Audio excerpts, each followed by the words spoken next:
So you'll have to forgive me. I've been speaking professionally for about 7 years now, and speak in front of groups that are, hundreds of people, and nobody knows me.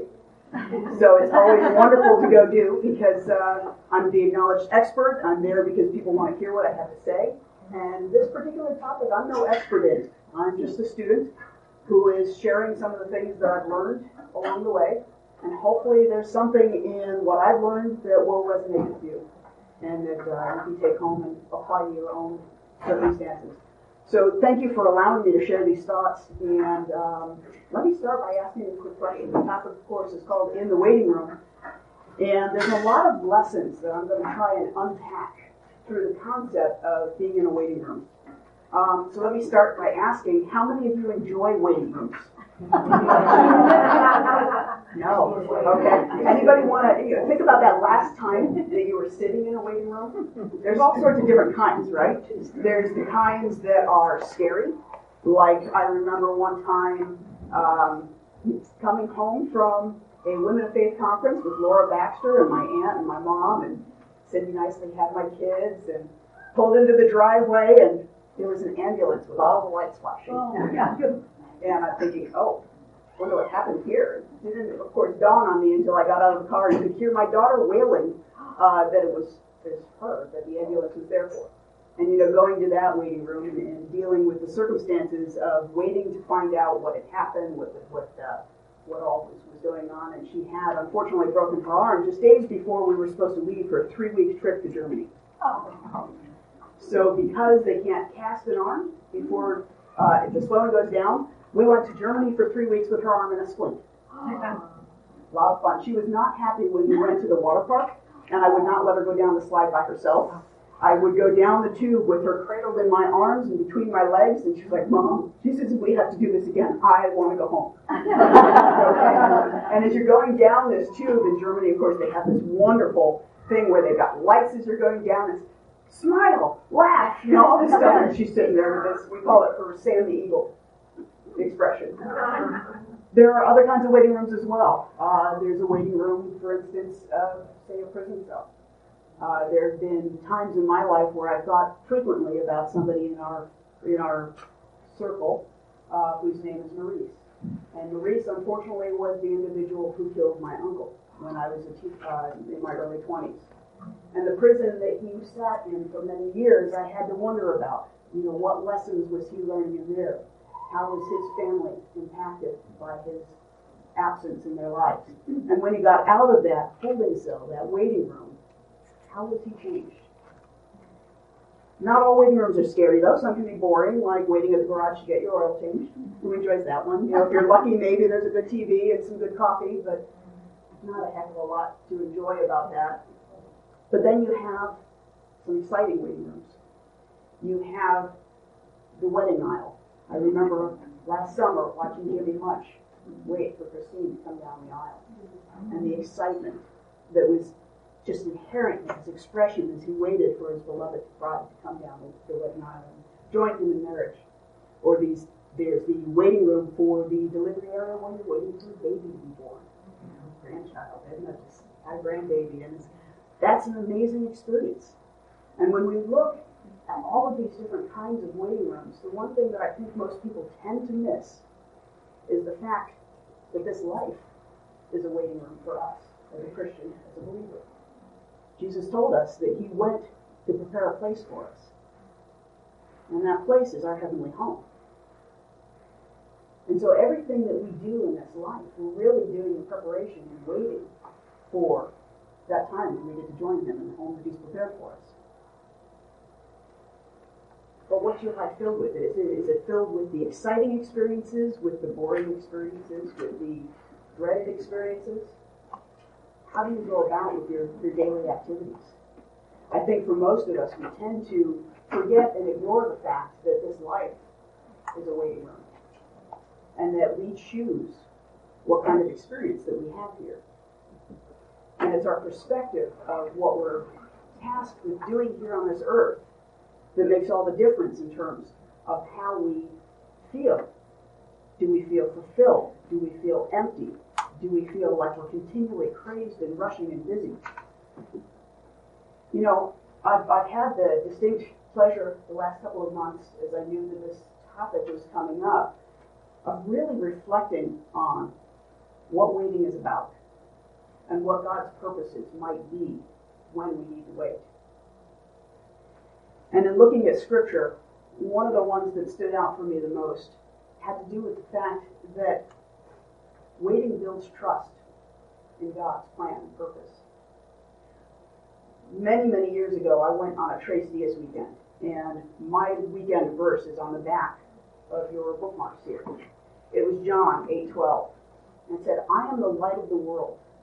Whoever follows me will never walk in darkness, but will have the light of life." The irony of darkness is that it makes the light shine all that much more brighter. Darkness can't ever win against light because it can't banish the light. It can't overwhelm it, it can't drive it away. But the light, it can banish the darkness. And in our lives, Jesus is that light. And when we find ourselves in those waiting room experiences that seem dark and gloomy and we can't find a way out, we don't know the right direction to take, it's the light of Jesus that will lead us home. Another verse that stood out for me was Psalm 27:14, where David says, "Wait patiently for the Lord. Be brave and courageous." Yes, wait patiently for the Lord. Consider the example that Jesus set for us. He knew, as a young child, what his purpose was in life. He knew what his mission here on this earth was for. He knew the plans that his Father had for him. And yet, he didn't begin his public ministry until he was in his early 30s. Why is that, do you think? Even when his mother Mary at the wedding at Cana urged him to display what he was capable of doing, he said that his time had not yet come. He was waiting for that time when God had decided that he had been molded and shaped into the vessel that could serve the purpose that God had planned for him.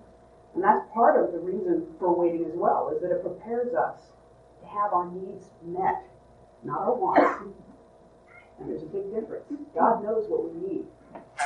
He doesn't necessarily always give us what we want, but he does give us what's best for us.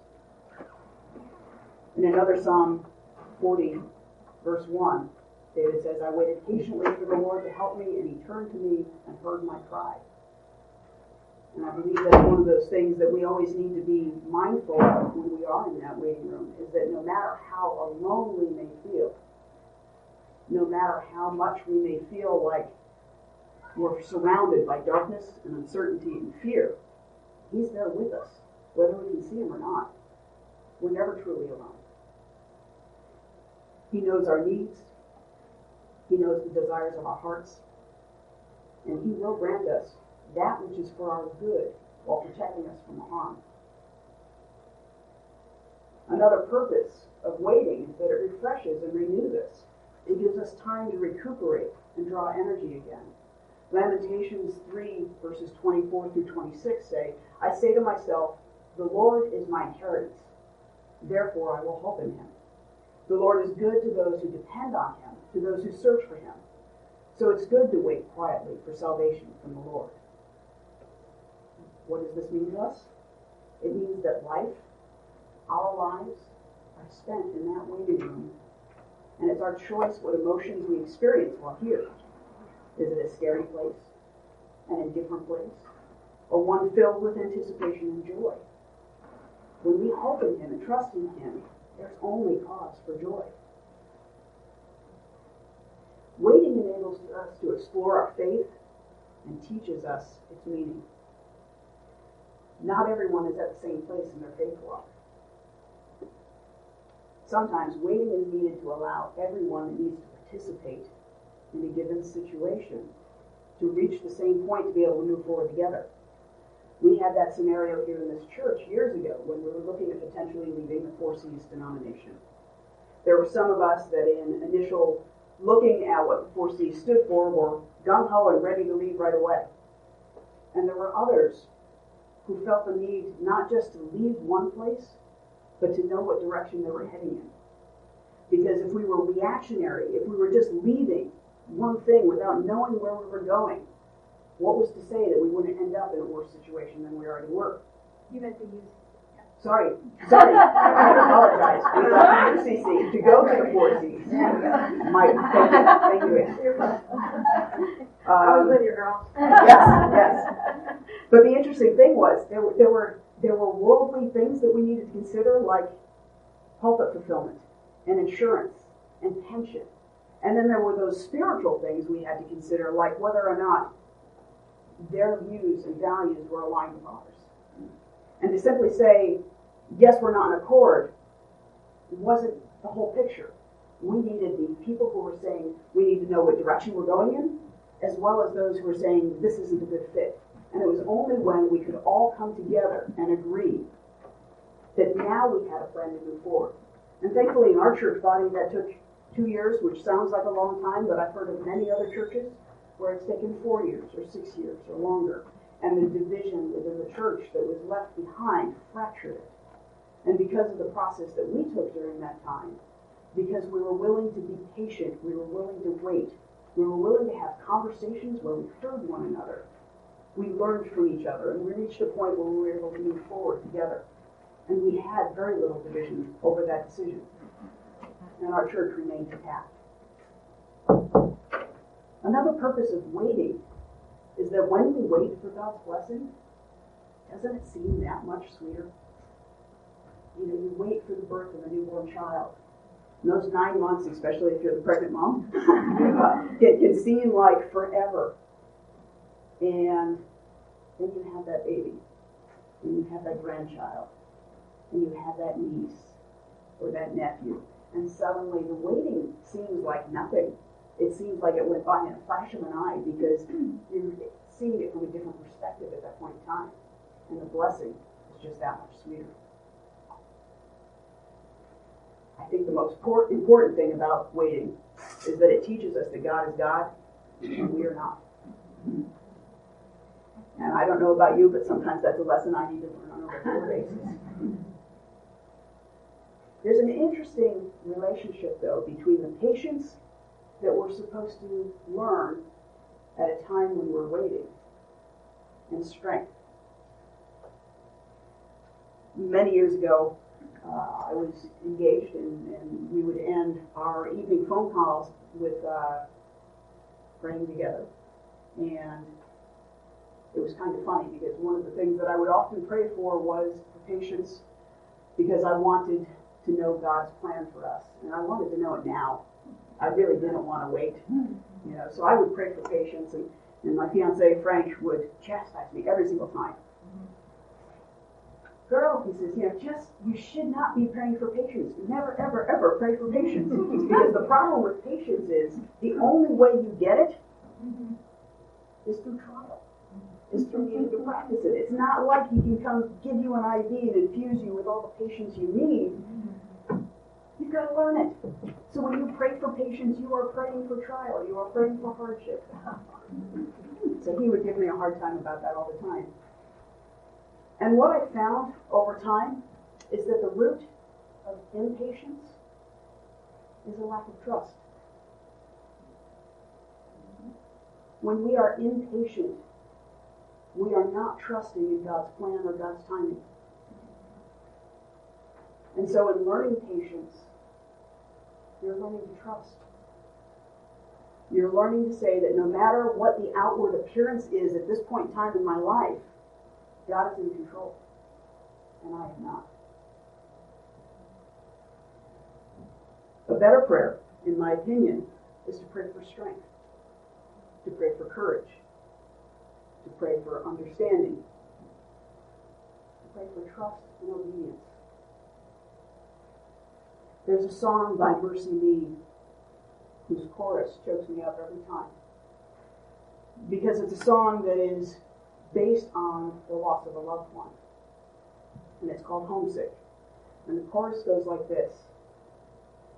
I close my eyes and I see your face. If home's where my heart is, then I'm out of place. Lord, won't you give me strength to make it through somehow. I've never been more homesick than now. The frustration of waiting sometimes is that the challenge seems too much. It just does. There are times when we're in those waiting periods in our life where all we want is for it to end. Because we don't see a way out. We don't see the light at the end of the tunnel. We don't feel God near us. Those are the times when the relationship that we have built with Christ is what needs to be the foundation that sustains us. That even when we may not feel Him in the circumstances with us, we know that He is there. For those of you who know me well, you know that I'm involved in a local winery and vineyard. And while I may not necessarily have the best green thumb in the world, and I'm not an interior decorator, there is a purpose to these two scraggly little plants that are here at the podium. These are baby grapevines. And in working in the vineyard, there are so many things that God has taught me about our faith walk. And so I thought maybe I would share just a few of those lessons here because I find it to be such a fascinating thing. So last spring, we set a new vineyard at the winery. And in about an acre's worth of space, we planted 478 vines, one by one, all done by hand. When we plant a vine, there is a hole that is dug that's 3 feet deep. We get a plant that looks pretty much like this, and if I were to take the roots out of this bag, you would find that for a stick that is this big, the roots are 3 feet deep, 3 feet long. And so when they are planted, we have to be down at ground level on our hands and knees, because as we put those roots into the hole, we need to make sure that they're not tangled, that they're not twisted, that they go straight down, that they have clear space to work on underneath the ground. Now, after the first year of growth, those roots are 10 feet deep. You want to know how they get that way? They get that way because after the first month, we no longer water them. So you get 1 month of water, and after that, no more. You have to go look for it on your own. Now, the interesting thing that I find about that is that when it comes to our faith, when it comes to what we believe and how deeply rooted we are, the more that we seek Him, the more that we explore what He is doing in our lives, and the more that we seek to understand His Word, the deeper those roots go. Now, with the vines, the reason that it's done is that if we watered them regularly, the roots would never go deep. And the result would be that you didn't have a drought-resistant vine. So in order to be drought-resistant, we don't water them and make them seek that which they naturally will seek if they're not sustained by other things. Now think about our culture. How many things do we substitute in our lives rather than looking for God? Rather than seeking His will and His purpose in our lives? We substitute so many other things to comfort us, to console us, to guide us. And when we substitute with those other things, we're not seeking Christ in our life. Now the other thing is that a vine, as it grows, one of the things that a vintner will tell you is that vines love abuse, because that's all we really do to them, is we cut them back, we hack them up, we do all sorts of things. Watering in early care, the first year they're getting no water. They come up at the end of that the first year to what's called a fruiting wire, which stands about this high. So the second year, the purpose of that year of growth for the vine is to train it. Train what's called its cordons. You make 2 arms out of it. Now, of course, the plant itself just wants to go straight up. So you are bending it. You are shaping it to your will. It's no longer growing in a way that it considers to be natural. And how does that apply to our lives? How often have you become a Christian and suddenly things that have been part of your life for many, many years and are a natural way to go for you really aren't in your best interest anymore. Not if you want to be effective and fruitful in your faith walk. The third year, that's just letting everything get hardened and set up. But for those first 3 years, anytime the vine tries to produce fruit, we come and we cut it away. The reason for that is if we let it produce the fruit that it wants to naturally produce, it's taking energy away from creating a drought-resistant vine for the roots and thickening the trunk, which makes it wind-resistant. All right, so I'm sure that vine probably is thinking, I'm doing what God created me to do. I'm here to make fruit, right? You want grapes from me? I'm a grapevine, for Pete's sake, right? But if we let it grow those fruit, those first few years, it's going to be sickly. It's not going to be strong. It's not going to be able to stand up against the different trials that it will face in its life. So I know as a Christian, there have been many times in my life where I've thought, my natural gift is over here. I want to be over here. I want to do this. And yet circumstances play out, and I'm never able to do that. And I'm like, what is this about, you know?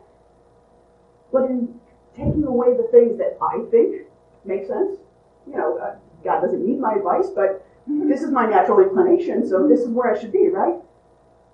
No. Because that's not part of God's plan and purpose for me. He's training me up to be something that He can use. And so He's going to cut away the parts of my life that I may want to cling to. I may not really be very happy with Him for taking. But He knows what His purpose is for me. And He knows that those things don't serve His purpose for me. And if I were to guess, I would say it's the same thing for you. Those things that you hold on to, that you want in your life, that are so hard to give up, and yet don't seem to be in God's will right now for you, probably are not serving God's purpose for you. And the waiting that you're doing isn't waiting for God to come around. It's for you to come around.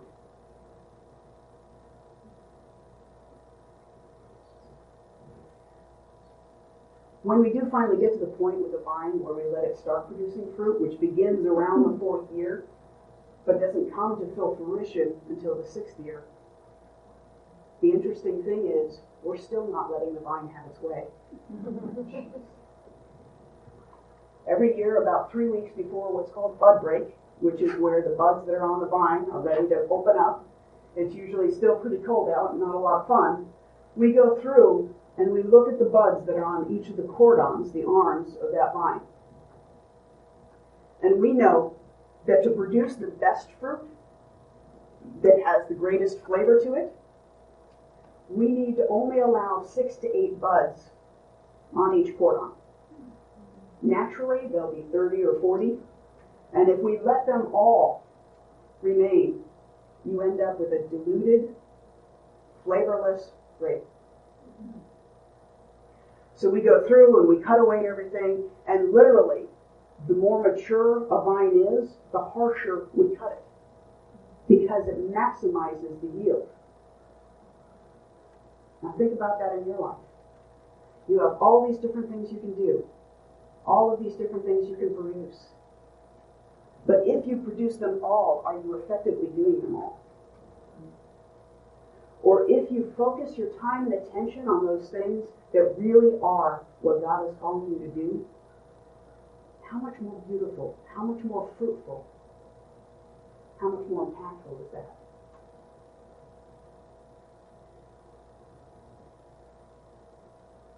So everything gets stripped down.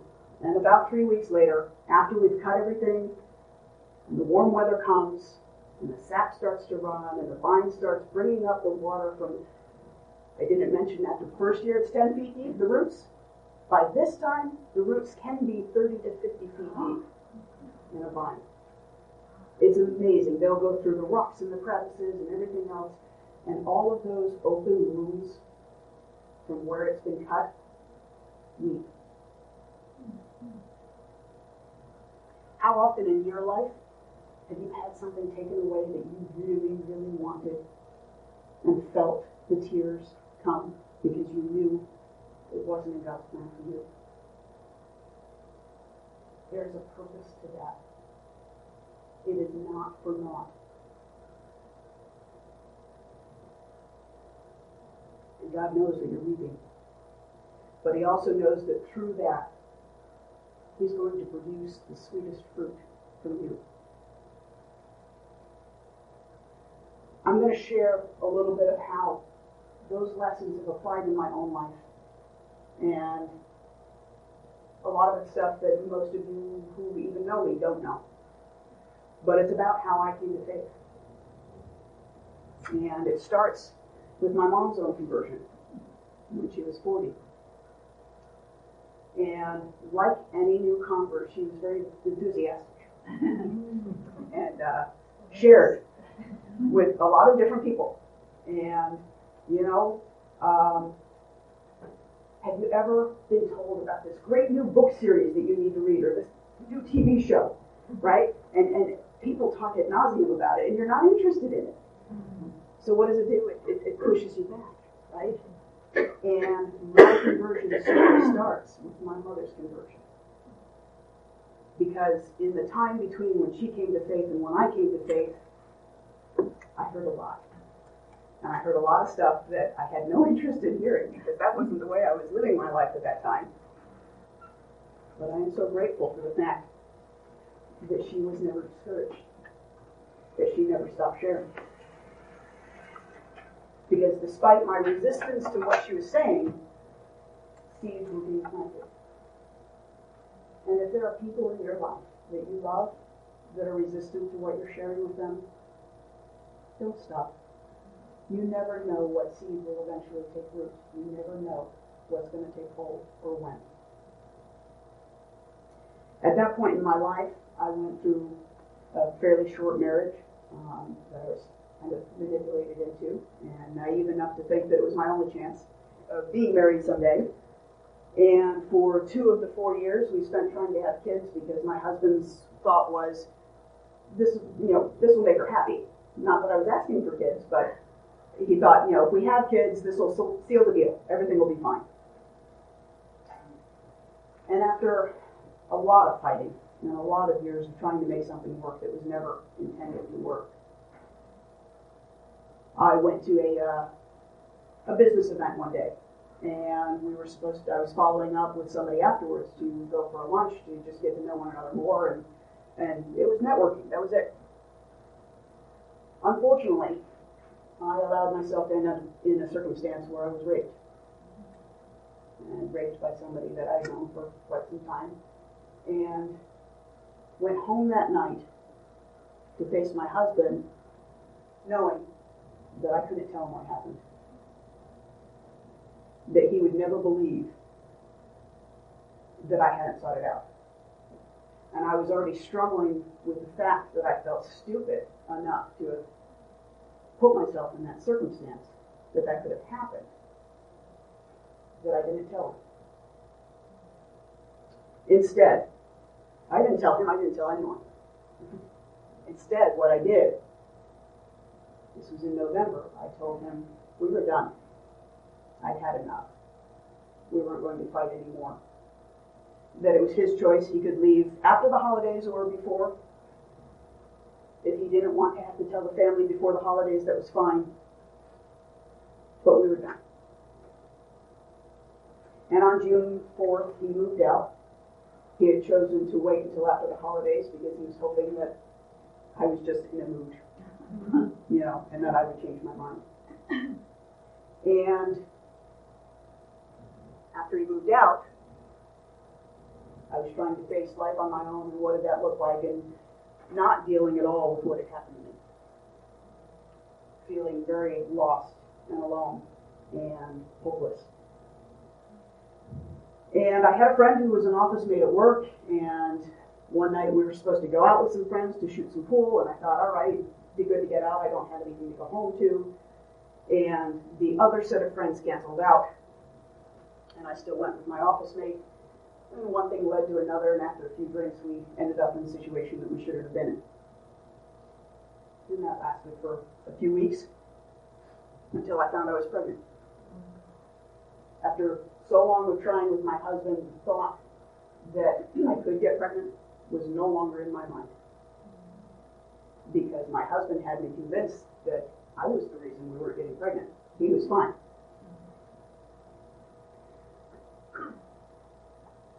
Trying to go through a divorce, pregnant with somebody else's child,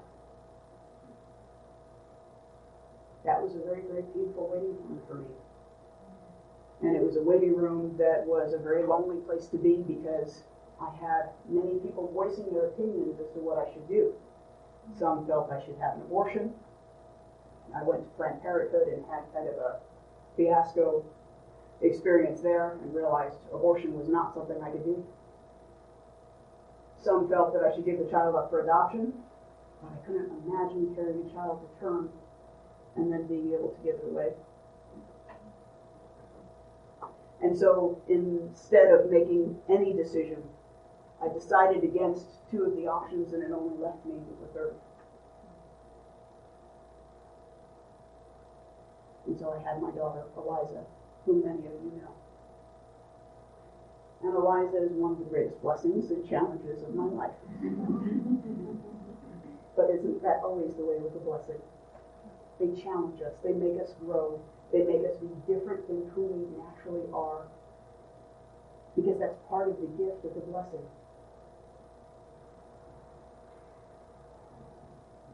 Unfortunately, in that between time of finding out I was pregnant and her being born, it was a very dark time in my life.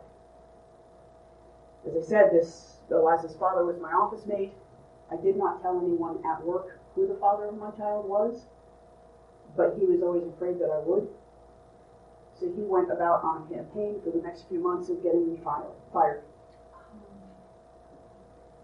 And after one particular day where I had a very difficult conversation with my management, I came home August 14th of 1997,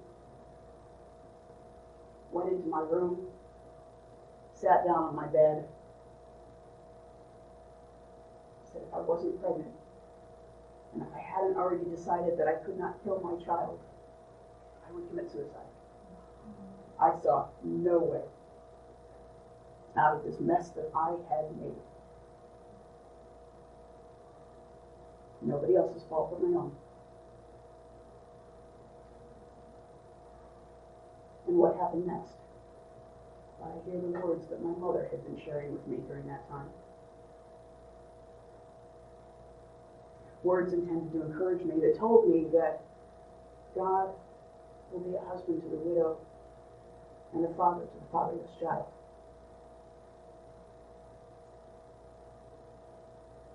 That seed had taken root in my heart and in my life. So my conversion went something like this. All right, Lord, my mom's been telling me about you. And I'm at my wit's end. I've got no idea what I'm doing here. And I'm going to fail. I know I am. I'm not cut out to be a mother. I don't know the first thing about what I'm going to do here. But if you exist, then this prayer doesn't hurt. Because my daughter needs a father. And if in asking you to be father to my child, you have to be my husband too, I'm all right with that. Now, do you think he came into my heart going, yes, that's exactly what I want? No, I didn't have that experience. There was no trumpet and fanfare and all that neat stuff. What there was instead is I fell asleep. And the next morning I got up and I did what I needed to do. And there was a peace in my heart that hadn't been there before. Because I was no longer the one responsible for making all of the decisions that I felt ill-equipped to make. God was in control. I was not.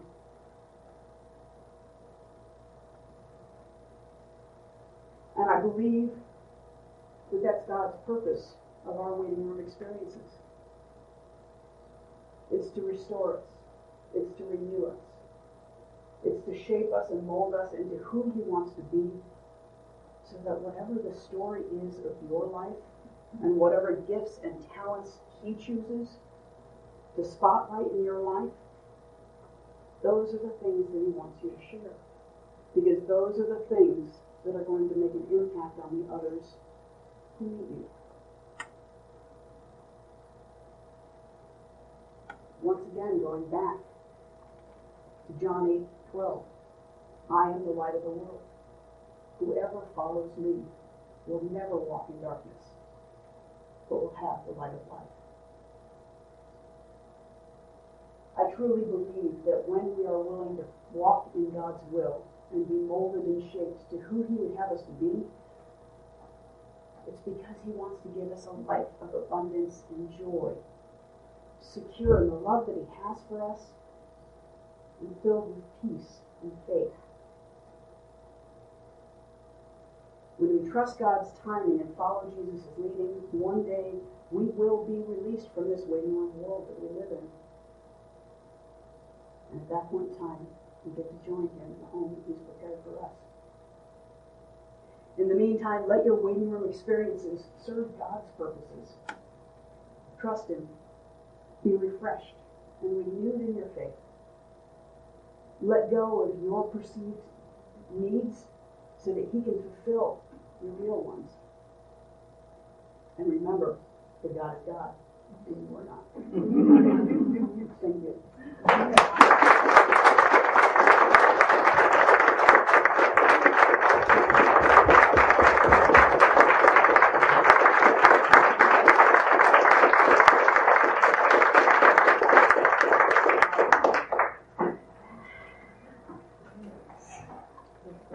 Well, thank you so much for coming. We just really appreciate Tara coming and sharing her story and letting us know that we have to wait upon God, and He's got a plan for all of us. And we hope you all learn what your plan is. If you don't, or His plan is for you, what you don't already know. And Tara's got some things over here. Feel free to come over. Feel free to socialize for a little bit. And just thank you all for being here. It's been a blessing.